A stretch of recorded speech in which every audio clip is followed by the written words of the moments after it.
ಹೇಳ್ತಾ, ಮತ್ತು ರಾಧಾಕೃಷ್ಣ ಡೈರೆಕ್ಟರ್, ಈ ವಿಷಯದಲ್ಲಿ ನಾನು ಮೊದಲನೇದಾಗಿ ಪುನೀತ್ ರಾಜ್ಕುಮಾರ್ ಅವರು ಕಿರೀಟಿನ ಚಿಕ್ಕ ಮಗು ಇದ್ದಾಗಲಿಂದ ನಮ್ಮ ಮನೆಗೆ 4-5 ಬಾರಿ ಬಂದಿದ್ರು.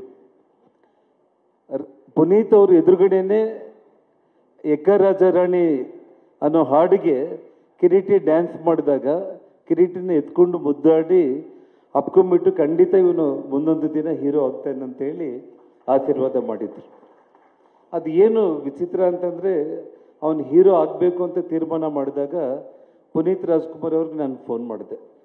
ಫೋನ್ ಮಾಡಿದ ತಕ್ಷಣ ಅವರು ರಾಧಾಕೃಷ್ಣ ರೆಡ್ಡಿ ಅವ್ರನ್ನ ನಮ್ಮ ಮನೆಗೆ ಕಳಿಸಿ, ಒಳ್ಳೆ ನಿರ್ದೇಶಕ, ಅವ್ರ ಕೈಯಲ್ಲಿ ಕಿರೀಟಿ ಸಿನಿಮಾ ಬರಲಿ ಅಂತೇಳಿ, ನಂತರ ಅವರ ಸಿನಿಮಾ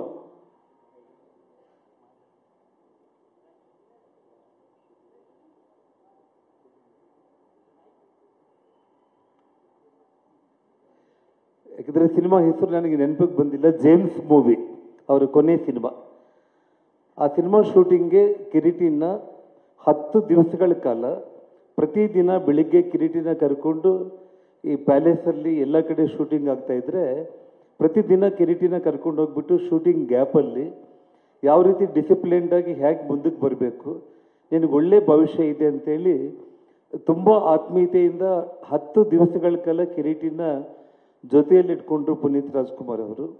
ಅವರೇನು ಕೊನೆಯ ಉಸಿರು ಬಿಟ್ಟರು ಅವತ್ತು ಅದನ್ನು ನಾವು ಹೇಳಲಿಕ್ಕೆ ಇಡೀ ನಮ್ಮ ಕರ್ನಾಟಕ ದೇಶನೇ ಕಣ್ಣೀರು ಬಿಡುವಂಥ ಪರಿಸ್ಥಿತಿಯಲ್ಲಿ ನಾನು ಅವತ್ತು ತುಂಬ ಲೇಟಾಗಿ ಮಲ್ಕೊಂಡು ಬಂದಿದ್ದೆ. ನಾನು ಮನೆಯಲ್ಲಿ ಇನ್ನೂ ಮಲಗಿದ್ದೆ. ನಾನು ವಿಷಯ ಗೊತ್ತಾಗ್ಬಿಟ್ಟು ಬಿಕ್ಕಿ ಹತ್ಕೊಂತ ಬಂದುಬಿಟ್ಟು ನನ್ನ ಮೇಲೆ ಬಿದ್ದುಬಿಟ್ಟ. ಏನಾಗಿದೆ ಅನ್ನೋದ್ರೊಳಗಡೆ ನಮ್ಮ ಶ್ರೀಮತಿ ಟಿ ವಿ ನೋಡಿಲ್ಲ ಅಂತೇಳಿ ಅವರು ಓಡಿ ಬಂದರು ಒಳಗಡೆ ಗಾಬರಿಯಾಗಿ.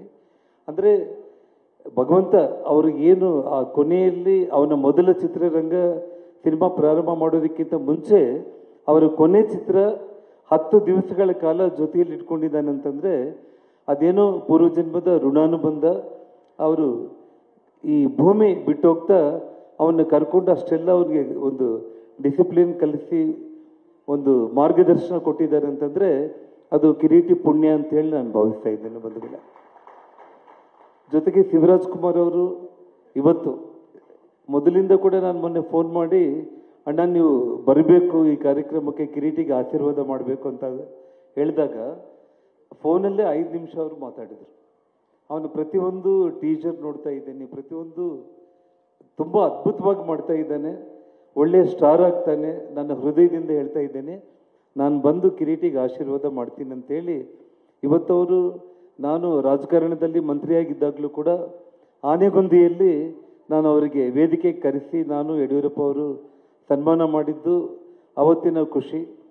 ಅದೇ ಒಂದು ರೀತಿಯಲ್ಲಿ 500 ವರ್ಷದ ಕೃಷ್ಣದೇವರಾಯರ ಕಾರ್ಯಕ್ರಮದಲ್ಲಿ ಪುನೀತ್ ರಾಜ್ಕುಮಾರ್ ಅವ್ರನ್ನ ಕರೆದು ಸನ್ಮಾನ ಮಾಡಿದ್ದು, ಇದೆಲ್ಲವೂ ಕೂಡ ನಾನು ಕಿರೀಟಿಗೆ ಒಂದು ಮಾತನ್ನ, ರಾಜಕಾರಣದಲ್ಲಿ ನಾನು ತುಂಬ ಎಮೋಷ್ನಲ್ ಆಗಿ ಸುಷ್ಮಾ ಸ್ವರಾಜ್ಗೋಸ್ಕರ ರಾಜಕೀಯಕ್ಕೆ ಬಂದೆ. ಆದರೆ ನಾನು ರಾಜಕೀಯಕ್ಕೆ ಬರೋದಕ್ಕಿಂತ ಮುಂಚೆ ನನ್ನ ಬ್ಲಡ್ಡಲ್ಲಿ ಇದ್ದಿದ್ದು ಒಬ್ಬ ಒಳ್ಳೆ ಸಿನಿಮಾ ಡೈರೆಕ್ಟರ್ ಆಗಬೇಕು ಅನ್ನೋಂಥ ಆಸೆ. ನನ್ನ 18ನೇ ವರ್ಷಕ್ಕೆ ನಾನು ಚೆನ್ನೈಗೆ ಹೋದೆ ಡೈರೆಕ್ಟರ್ ಆಗಬೇಕು ಅಂತೇಳಿ. ಸುಮಾರು 1 ವರ್ಷ ನಾನು ಅಲ್ಲೇ ಇದ್ದೆ. ಅದಾದಮೇಲೆ ಅಲ್ಲಿ ಪರಿಸ್ಥಿತಿಗಳು ನೋಡಿಕೊಂಡು ಹಣ ಚೆನ್ನಾಗಿ ದುಡಿದು ಚಿತ್ರರಂಗಕ್ಕೆ ಹೋಗೋಣ, ಈ ರೀತಿ ಹೋಗೋದು ಕರೆಕ್ಟ್ ಅಲ್ಲ ಅಂತ ನಾನು ವಾಪಸ್ ಬಂದವನು. ಪುನಃ ಮತ್ತೆ ಸಿನಿಮಾ ಇಂಡಸ್ಟ್ರಿಗೆ ಹೋಗಲಿಕ್ಕೆ ಆಗಲಿಲ್ಲ. ಬಟ್ ಆ ಬ್ಲಡ್ಡಲ್ಲಿ ಅದು ಕಿರೀಟಿಗೆ ಮತ್ತೆ ಬಂದಿರೋ ಕಾರಣ ಚಿಕ್ಕ ಮಗು ಇದ್ದಾಗಲಿಂದ ಕೂಡ ಅವನಿಗೆ ರಾಜಕೀಯ ಅನ್ನೋದು ಯಾವತ್ತೂ ಕೂಡ ಮನೆ ಹತ್ರ ಮುಖ್ಯಮಂತ್ರಿಗಳು, ಕೇಂದ್ರ ಮಂತ್ರಿಗಳು ದೊಡ್ಡ ದೊಡ್ಡ ಆರ್ಭಾಟ ನಡೀತಾ ಇದ್ರು ಕೂಡ ಅವನಿಗೆ ಎಷ್ಟೊತ್ತಿದ್ರು ಕೂಡ ಆ್ಯಕ್ಟಿಂಗು, ಡ್ಯಾನ್ಸು, ಸಿನಿಮಾ ಅದ್ರ ಬಗ್ಗೆನೇ ಅವನಿಗೆ ಇಂಟ್ರೆಸ್ಟ್ ಇತ್ತು. ಒಂದು ರೀತಿ ಈ ರಾಜಕೀಯ ಅನ್ನೋದಕ್ಕಿಂತ ಕೂಡ ಆ ಚಿತ್ರರಂಗದಲ್ಲಿ ಜನರ ಪ್ರೀತಿ ಗಳಿಸಿ ಶಾಶ್ವತವಾಗಿ ರಾಜ್ಕುಮಾರ್ ಕುಟುಂಬದಲ್ಲಿ 1% ಅವನು ಪ್ರೀತಿ ಗಳಿಸಿದ್ರು ಕೂಡ ಅವನ ಜನ್ಮ ಧನ್ಯ ಆಗುತ್ತೆ ಅಂತೇಳಿ ಈ ಸಂದರ್ಭದಲ್ಲಿ ಹೇಳ್ತಾ, ಹೆಚ್ಚಾಗಿ ಹೇಳೋದಕ್ಕಿಂತ ಕೂಡ ಅವನಿಗೆ ತಾವೆಲ್ಲರೂ ಕೂಡ ಇವತ್ತು ಬಳ್ಳಾರಿ, ಗಂಗಾವತಿ, ಬೆಂಗಳೂರು ಮಹಾನಗರ ಮತ್ತು ಎಲ್ಲ ಜಿಲ್ಲೆಗಳಿಂದ ಭಾಳ ಪ್ರಮುಖರು ಇಲ್ಲಿ ಆಶೀರ್ವಾದ ಮಾಡೋದಕ್ಕೆ ನಾನು ಕರೆದಿದ್ದೆ. ಎಲ್ಲರೂ ಕೂಡ ನಮ್ಮ ಕರೆಗೆ ಹೋಗ್ಬಿಟ್ಟು ಬಂದಿದ್ದೀರಾ. ಇಡೀ ಕರ್ನಾಟಕ ರಾಜ್ಯದಲ್ಲಿ ಪ್ರತಿಯೊಬ್ಬರು ಕೂಡ ಇದು ಚಿತ್ರ ಅಂತಂದರೆ ಒಂದು ಅತ್ಯಂತ ಉತ್ತಮವಾದ ಕೌಟುಂಬಿಕ ಚಿತ್ರ. ಖಂಡಿತವಾಗ್ಲೂ ಕೂಡ ಪ್ರತಿಯೊಬ್ಬರು ಇದು ನಮ್ಮ ಮನೆಯಲ್ಲಿ ಏನೋ ಒಂದು ಘಟನೆ ಆಗಿದೆ, ಇದು ನಮ್ಮದೇ ಕತೆ ಅನ್ನೋಂಥ ರೀತಿಯಲ್ಲಿ ಈ ಸಿನಿಮಾ ಇದೆ. ಮತ್ತು ರವಿಚಂದ್ರನ್ ಕಿರೀಟಿ ಅವರ combination, Genelia Kireeti combination, Sreeleela Kireeti combination ತುಂಬ ಅದ್ಭುತವಾಗಿರುತ್ತೆ. ಮತ್ತು ಇಲ್ಲಿ ತಾಯಿ ಗಿರಿಜಾ ಲೋಕೇಶ್ ಅವರು ಬಂದಿದ್ದಾರೆ. ಲೋಕೇಶ್ ಅವರಂದ್ರೆ ಇನ್ನು ಅದ್ಭುತವಾದಂಥ ಒಬ್ಬ ನಟ. ಅವರನ್ನು ನಾವು ಚಿಕ್ಕ ಮಕ್ಕಳಿಂದ ಕೂಡ ನೋಡ್ಕೊಂಡು ಬಂದಿರುವಂಥದ್ದು. ಇವತ್ತು ತಾವು ಆ ಚಿತ್ರದಲ್ಲಿ ಒಂದು ಪಾತ್ರ ಮಾಡಿದ್ದೀರಿ ಅಂತಂದರೆ ನಾನು ನೋಡಿದೆಮ್ಮ, ನಾನು ಭಾಳ ಅದ್ಭುತವಾಗಿತ್ತು. ನಿಮ್ಮಿಬ್ಬರ ಕಾಂಬಿನೇಷನ್ ಕೂಡ ಭಾಳ ಚೆನ್ನಾಗಿತ್ತು. ಹಾಗಾಗಿ ಇಲ್ಲಿ ಬಂದು ಎಲ್ಲರೂ ಆಶೀರ್ವಾದ ಮಾಡಿದ್ದಕ್ಕೆ, ವಿಶೇಷವಾಗಿ ಮಾಧ್ಯಮ ಸ್ನೇಹಿತರಿಗೆ ಎಲ್ಲರೂ ಕೂಡ ಕಿರೀಟಿಗೆ ಆಶೀರ್ವಾದ ಮಾಡಿ.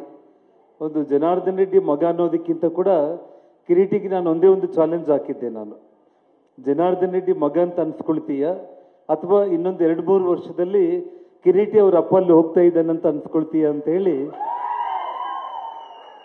ಒಂದು ಚಾಲೆಂಜ್ ಕೂಡ ಕೊಟ್ಟಿದ್ದೀನಿ ನಾನು. ನೋಡೋಣ ಈ 2 ಚಾಲೆಂಜ್ಗಳಲ್ಲಿ ಯಾರು ಗೆಲ್ತೀವಿ ಅನ್ನೋದನ್ನ ಮುಂದೆ ದಿನಗಳಲ್ಲಿ ಎಲ್ಲ ನಿಮ್ಮ ಆಶೀರ್ವಾದ ಇರಲಿ ಅಂತೇಳಿ ನನ್ನ ಮಾತನ್ನ ಮುಕ್ತಾಯ ಮಾಡ್ತಾ ಇದ್ದೇನೆ. ಜೈ ಹಿಂದ್, ಜೈ ಕರ್ನಾಟಕ.